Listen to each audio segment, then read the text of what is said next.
Citizens, including 6 pupils, are killed and 34 others are wounded in a booby-trapped car targeting schools in the town of Land.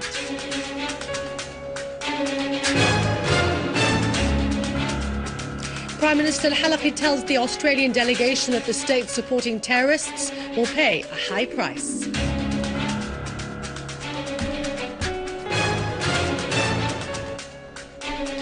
The first part of the 6th convoy of the European campaign of assistance to the victims of fanatic terrorism in Syria lands in the Damascus airport.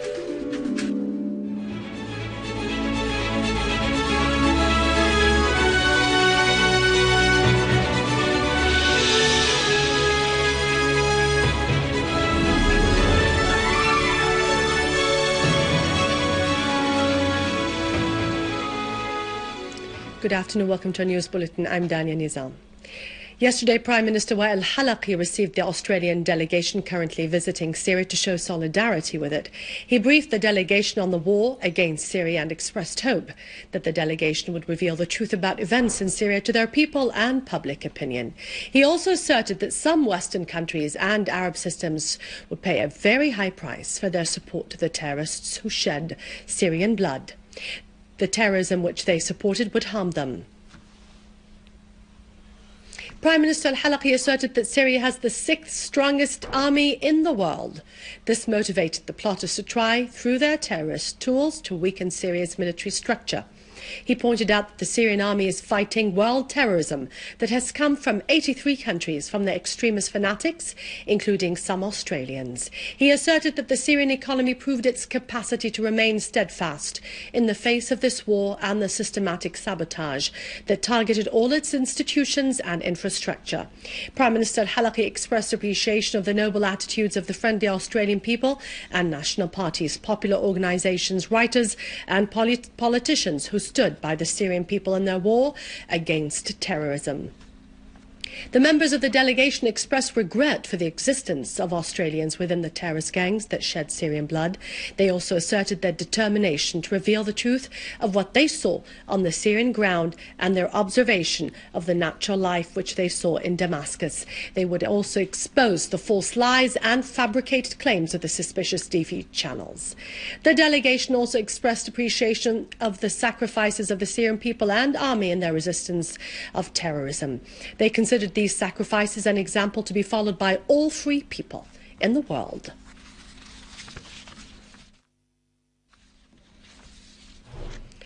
The Australian delegation was also received by the Deputy Foreign Minister Dr. Faisal Miqdad, who asserted the keenness of the Syrian leadership to contribute to the success of the Geneva II conference through finding the peaceful solution to the crisis. He pointed out that priority in this field would be combating terrorism.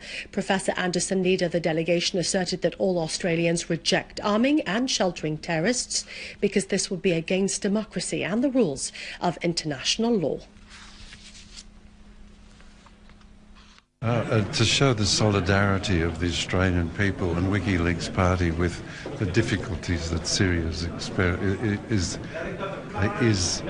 having at the moment. I think that the Syrian people and their courage are an example to the rest of the world and how to resist this plague of terrorism which is sweeping the Middle East and Central Asia. We'll continue to expose the truth to the Australian people and to our international audience. And next year we will set up an office in Damascus. The delegation also met the Minister of Higher Education, Dr. Malik Ali, who stressed the importance of Syrian communities abroad and their contribution to the development of scientific and cultural relations between Syria and all the countries of the world, acquainting them with Syria's humanitarian civilization, which respects brotherhood and fights terrorism.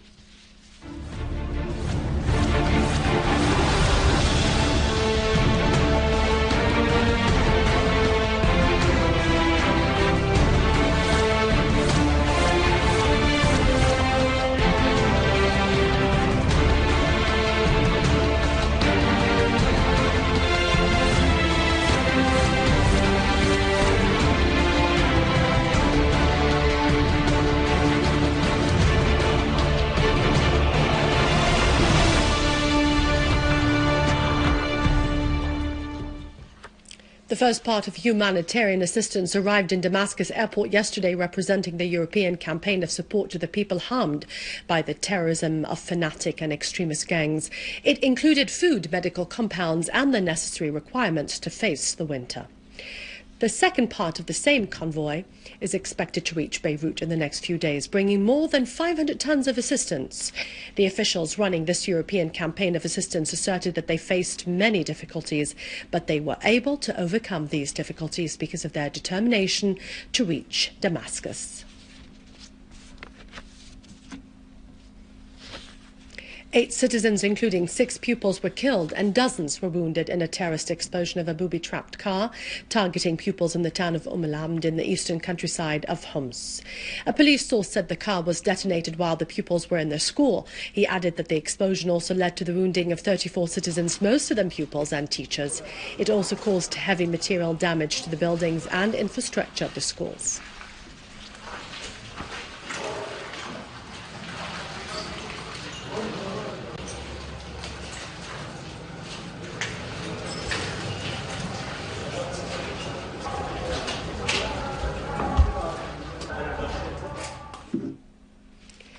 The terrorists attacked the residential quarter of Al-Hamadaniya in Aleppo with mortar shells that led to the death of 5 citizens and the wounding of several others. The terrorists fired the mortar shells against houses, causing heavy material damage to several houses and vehicles.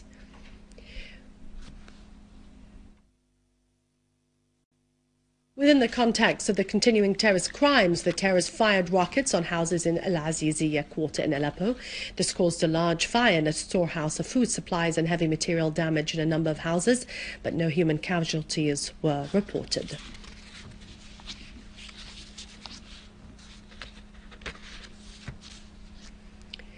A new evidence of al-Saud's role in spreading the Wahhabi way of thinking was revealed by a French woman who told the France press agency that her husband became a fanatic when he went to Saudi Arabia on a pilgrimage. The woman said that her husband abducted their 20-month-old daughter and went to Turkey. He called her to tell her that he would cross the Turkish border into Syria with the child in order to join the terrorists. The mother told the French authorities about these details and addressed a letter to President Hollande, who promised to refer this case to the Ministries of Justice and Foreign Affairs to be studied. An armed terrorist group affiliated to Jabhat al-Nusra confessed to the assassination of Sheikh Mohammed Saeed Ramadan al-Bouti at Al-Iman Mosque in Damascus after it was ordered by the leader of Jabhat al-Nusra. In their confessions yesterday broadcast by the Syrian TV, the terrorists said that after Sheikh al-Bouti criticized Jabhat al-Nusra terrorist operations in Syria, we were ordered to kill him due to a fatwa by the legislative general official of Jabhat al-Nusra, nicknamed Abu Khadij al-Urduni. The terrorist group said that it had first planned to assassinate Sheikh al-Bouti at Al-Hamidiyya Souq after he finished a Friday sermon at the Umayyad Mosque while his car passed across the Souq. The plan was changed after we got information that Sheikh al-Bouti addresses a religious lesson every Thursday at Al-Iman Mosque, so the assassination took place at the mosque, the terrorists said. They also said that the plan of attacking Sheikh al-Bouti car by a person wearing an explosive belt was changed for fears that the car could be armoured. The terrorists added that Jabhat al-Nusra did not adopt the assassination as it was strongly condemned and rejected by the Syrian people because the assassination targeted a religious figure and a big number of worshippers. On March 21st, a suicide bombing targeted Sheikh al-Bouti while he was addressing a religious lesson at Al-Iman Mosque.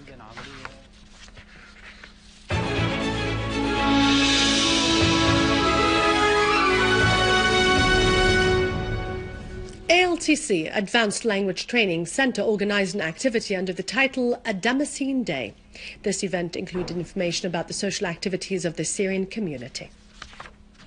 And today we are at the ALTC Institute to have fun with an original Syrian day, to remember our old cultural and our old habits, to have fun here with everybody. But at the first beginning, I would like to welcome with Mrs. Anahid Kharbutli. She's the director of the ALTC Institute. Mrs. Anahid, I'd like to welcome you at the first. Hi, thank you very much. Mrs. Anahid, I'd like to ask you about this event, about the Syrian Day here at the ALTC. ALTC usually we have about 2 or 3 events a year. So we had the first one, the big one, you've been there, and I announced that we're going to have the Syrian Day soon, and this is it. So our Syrian Day, we talk about Syrian culture. We're trying to have Syrian food and many activities which concerning this event, and everybody's invited here. It's for public. We invite our students, their family, their friends, and we opened it for public, so they can come in and join us in this great day. So they have fun, they see Syrian culture, and they have the atmosphere. We spread our positive energy all over the place.